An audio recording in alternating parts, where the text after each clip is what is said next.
balik setiap lembar saham ada sebuah cerita yang lebih dari sekedar angka. Ini adalah narasi tentang sebuah perusahaan yang menjadi tulang punggung ekonomi, menghadapi tantangan global, dan mencari peluang di masa depan.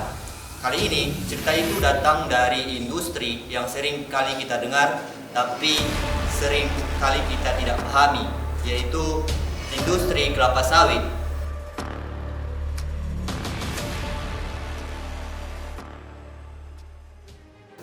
Halo, kami dari tim Kalicuan. Saya Andika Istual Mahartangulu dan rekan saya Feby Yonika Sondak dan Indar Trintalengko. Kami dari Politeknik Negeri Manado akan membedah semuanya dalam risila investasi ini. Kami menemukan 3 anomali penting yang perlu diketahui oleh setiap investor. Anomali pertama, valuasi yang tergolong under value. PBV-nya adalah 0,52 kali. Ini mengindikasikan bahwa harga saham di bawah nilai wajar. Lalu, anomali kedua adalah prospek yang sangat positif, terutama berkat peluang hilirisasi biodiesel. Lalu, anomali ketiga adalah risiko yang tergolong tinggi karena rasio utang atau debt to equity ratio adalah 228,65% yang mengindikasi bahwa perusahaan itu tidak baik dalam mengelola hutang. Kami dari tim Kalicuan merekomendasikan saham ini adalah hold. Mengapa? Ikuti analisa kami sampai akhir untuk mendapatkan jawaban yang komprehensif. Inilah cerita Tunas Baru Lampung Tbk. Hai, saya Feby Yonika Sondak. Mari kita kenal lebih dekat dengan PT Tunas Baru Lampung Tbk. Perusahaan ini didirikan pada tahun 1973 dan merupakan bagian dari Sungai Budi Group, salah satu pelopor di industri pertanian Indonesia sejak 1947. TBLA bergerak di sektor agroindustri terpadu yang berarti mereka mengelola seluruh proses dari hulu hingga hilir. Di sisi hulu, mereka memiliki dan mengelola perkebunan kelapa sawit serta tebu yang luas. Di sisi hilir, mereka mengolah hasil perkebunan menjadi beragam produk jadi yang memiliki nilai tambah, seperti minyak goreng merek Rose Brand yang sudah familiar di masyarakat, CPO, gula, dan yang paling strategis, biodiesel. Keunggulan TBLA adalah model bisnis terintegrasi, mengendalikan rantai pasok dari awal hingga akhir, menjamin kualitas dan efisiensi operasional. Dengan pengalaman lebih dari 50 tahun dan strategi bisnis yang kuat, TBLA berhasil menempatkan dirinya di posisi menengah di antara kompetitornya. Total aset TBLA terus bertumbuh dan konsisten, dari 23,6 triliun rupiah di 2022 menjadi proyeksi 27,7 triliun rupiah di 2024. Sementara itu, pemain lain seperti LSIP memiliki skala aset yang jauh lebih kecil, berkisar 12-13 triliun rupiah. Hal ini membuktikan TBLA memiliki skala yang cukup untuk bersaing dan terus berekspansi. Pemerintah punya komitmen jelas dengan program B35, bahkan bersiap menuju B40 dan B50. Ini bukan hanya sebuah inisiatif, tapi sebuah jaminan pasar yang masif dan terukur bagi produsen biodiesel. Di panggung ini, TBLA bukanlah satu-satunya pemain. Ia bersaing dengan raksasa seperti SMAR dan LSIP. Tahun 2023 menjadi periode yang menantang bagi ketiga perusahaan. Namun penurunan ini sejalan dengan tekanan harga CPO global dan penurunan nilai ekspor kelapa sawit Indonesia secara keseluruhan di tahun tersebut. Fluktuasi ini menunjukkan sensitivitas perusahaan terhadap pasar komoditas global.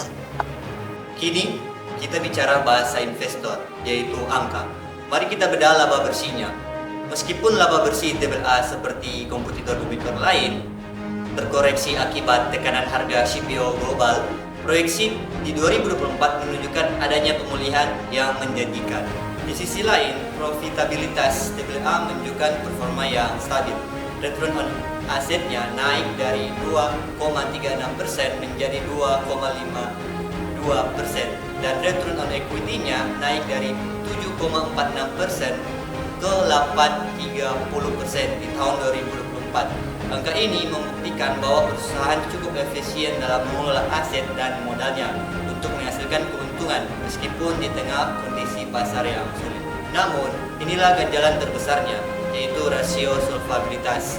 Rasio utang terhadap ekuitas atau debt to equity ratio tabel A mencapai lebih dari 200% di 2024. Angkanya naik menjadi 228,65%. Angka ini adalah sinyal bahaya yang tidak bisa diabaikan oleh investor. Kondisi ini seperti pedang bermata dua. Utang yang tinggi dapat menguras laba bersih melalui beban bunga yang besar dan menciptakan risiko likuiditas yang mengancam kinerja perusahaan di masa depan. Valuasi adalah inti dari riset ini. Berdasarkan analisis kami, saham PT Tunas Baru Lampung Tbk atau TBLA tergolong undervalue. PBV-nya hanya 0,52 kali, jauh di bawah rata-rata PBV industri yang 1,318 kali.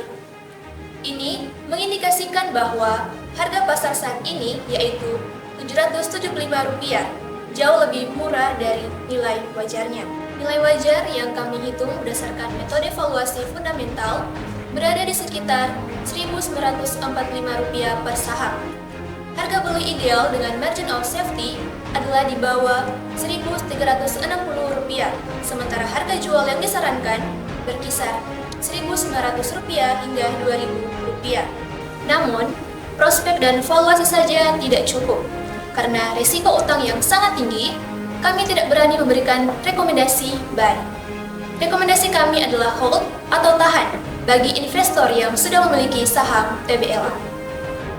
Sebagai kesimpulan, PT TBLA adalah sebuah anomali menarik, yaitu perusahaan dengan potensi besar yang tersembunyi di balik risiko utang yang mengkhawatirkan. Ini adalah cerminan dari kompleksitas dunia investasi. Saran kami jelas, bagi investor disarankan untuk mempertahankan saham TBLA sambil memantau pergerakan laba bersih dan strategi perusahaan dalam menurunkan rasio. Bagi manajemen TBLA, perlu dilakukan upaya penguatan struktur permodalan, misalnya dengan mengurangi ketergantungan pada utang jangka panjang dan memperbaiki cash ratio. Dan bagi Anda, lakukan riset lebih dalam dan jangan pernah berhenti belajar.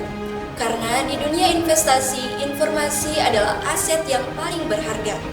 Kami, tim Kyle Chuan dari Politeknik Negeri Manado, mengucapkan terima kasih telah menyaksikan presentasi kami. Semoga risalah ini memberikan insight baru bagi kita semua.